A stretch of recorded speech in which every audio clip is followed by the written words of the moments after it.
Dear future generations, I think I speak for the rest of us when I say, sorry. Sorry we left you with our mess of a planet. Sorry that we were too caught up in our own doings to do something. Sorry we listened to people who made excuses to do nothing. I hope you forgive us. We just didn't realize how special the earth was. Like a marriage gone wrong, we didn't know what we had until it was gone. For example, I'm guessing you probably know it as the Amazon desert, right? Well, believe it or not, it was once called the Amazon rainforest, and there were billions of trees there, all of them gorgeous. And oh, you don't know much about trees, do you? Well, let me tell you, trees are amazing. I mean, we literally breathe the air they are creating. They clean up our pollution, our carbon. They store and purify water, give us medicine that cures our diseases, food that feeds us, which is why I'm so sorry to tell you that we burn them down. Cut them down with brutal machines, horrific, at a rate of 40 football fields every minute. That's 50% of all the trees in the world gone in the last 100 years. Why? For this. And that wouldn't make me so sad if it weren't so many pictures of leaves on it. You know, when I was a child, I read how the Native Americans had such consideration for the planet that they felt responsible for how they left the land for the next 7 generations. Which brings me great sorrow, because most of us today don't even care about tomorrow.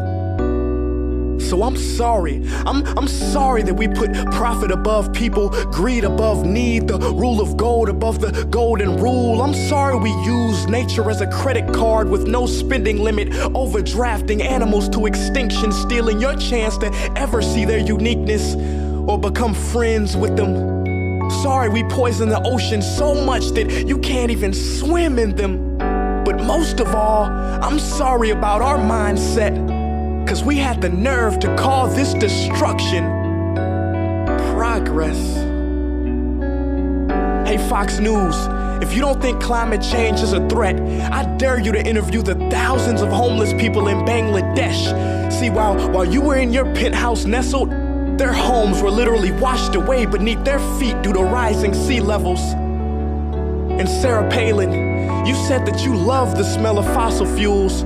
Well, I urge you to talk to the kids of Beijing who are forced to wear pollution masks just to go to school. See, you can ignore this, but the thing about truth is, it can be denied, not avoided. So I'm sorry, future generations. I'm sorry that our footprint became a sinkhole and not a garden. I'm sorry that we paid so much attention to ISIS and very little to how fast the ice is melting in the Arctic. I'm sorry we doomed you, and I'm sorry we couldn't find another planet in time to move to. You know what? Cut the beat. I'm not sorry. This future, I do not accept it, because an error does not become a mistake until you refuse to correct it. We can redirect this. How? Let me suggest that if a farmer sees a tree that is unhealthy, they don't look at the branches to diagnose it, they look at the root.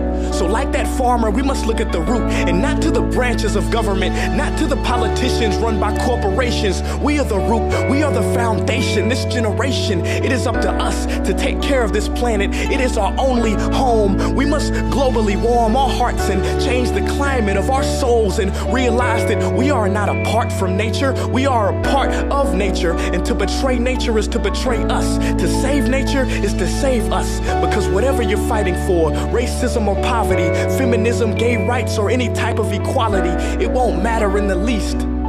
Because if we don't all work together to save the environment, we will be equally extinct. Sorry.